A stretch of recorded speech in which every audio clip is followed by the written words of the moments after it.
मित्रों, आज मैं आपसे ये बात कहना चाहता हूं। अक्षय कुमार जी का एक डायलॉग है। वो कहते हैं कि जो मैं बोलता हूं वो मैं करता हूं, और जो मैं नहीं बोलता वो मैं डेफिनेटली करता हूं।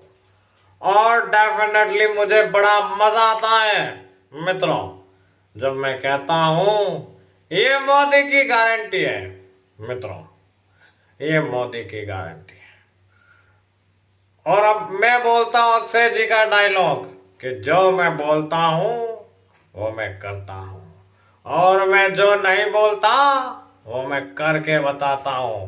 बोलो भारत माता की जय। हर घर बीजेपी सरकार। वंदे मातरम।